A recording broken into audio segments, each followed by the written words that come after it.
নিম্নমানের সামগ্রী দিয়ে যাত্রী প্রতীক্ষালয় তৈরির অভিযোগ তুলে নবনির্মিত যাত্রী প্রতীক্ষালয় ভাঙচুর করল উত্তেজিত জনতা। সোমবার ঘটনাটি ঘটেছে দক্ষিণ দিনাজপুরে গঙ্গারামপুর থানার মহারাজপুর এলাকায়। এই ঘটনায় উত্তেজনা ছড়িয়ে পড়ে গোটা এলাকায়। স্থানীয় সূত্রে খবর, সাংসদ তহবিলে অর্থ থেকে প্রায় 4,35,000 টাকা বরাদ্দে গঙ্গারামপুর ব্লকের মহারাজপুর এলাকায় 512 নম্বর জাতীয় সড়কের ধারে একটি যাত্রী প্রতীক্ষালয় তৈরির উদ্যোগ নেওয়া হয়। সেই মতো কাজও সম্পন্ন হয়ে যায়। স্থানীয় বাসিন্দাদের অভিযোগ, নিম্নমানের সামগ্রী দিয়ে তৈরি হয়েছে এই যাত্রী প্রতীক্ষালয়, ফলে স্বল্প দিনে তা ভেঙে পড়তে পারে বলে আশঙ্কা। বেলবাড়ি অঞ্চলের মহারাজপুর গ্রামের বাজারের একটা এমপি কোঠার বরাদ্দকৃত বিশ্রামাগার। কি সমস্যা? এবং সেইখানটাতে এত নিম্নমানের কাজ হচ্ছে যে আমরা যখন দেখলাম যে ঠিকমতো মশলাপত্র ব্যবহার করা হচ্ছে না, শিডিউল মেনটেন করা হচ্ছে না, এবং হচ্ছে এলাকার কিছু নেতার ছত্রছায়ায় ঠিকাদার তিনি হচ্ছে অতি নিম্নমানের কাজ করেছেন।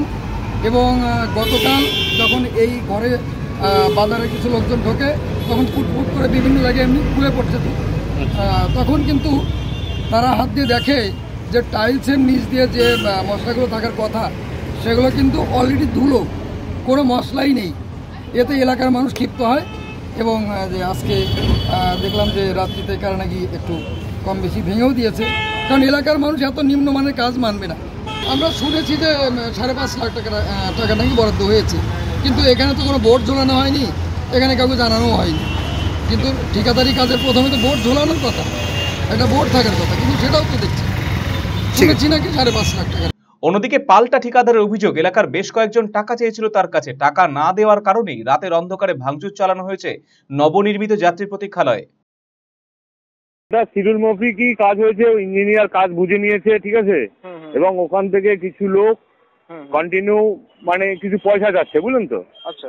এবং আমরা পয়সা না ধরুন রাতের অন্ধকারে কেবা কারা ওই টাইলস গুলা ভেঙেছে। আপনাদের যদি কাজ পছন্দ না হতো তাহলে আপনি বিডিও অফিসে গিয়ে কমপ্লেন করতেন আমাদের নামে, বা একটা লিখিত কমপ্লেন করতেন। তা না করে রাতের অন্ধকারে আজকে কালকে রাত্রেবেলা ভেঙেছে, এবং আমরা পুলিশই একটা মৌখিক কমপ্লেন করেছিলাম, পুলিশ গিয়েছে দেখতে। হ্যাঁ, এটা এমপি ফান্ডের টাকা ছিল, ঠিক আছে, এটা আপনার লেস বাদ দিয়ে 4,35,000 টাকার কাজ ছিল, এবং শিডিউল মাফিকই কাজ হয়েছে। এতদিন কোনো কমপ্লেন ছিল না। কালকে কাজটা হ্যান্ড ওভার করা হবে রং করে, কালকে ওই জন্য আজকে ওটা রাতের অন্ধকারে গিয়ে কেউ বা কাহারা ভেঙেছে। হ্যাঁ, কয়েকজন আমাকে ফোন করেছিল, তাদেরকে আমি চিনি না। আমরা বলছি আমরা কোনো টাকা পয়সা দিতে পারবো না, আমাদের কাছে 10,000 টাকা চেয়েছিল।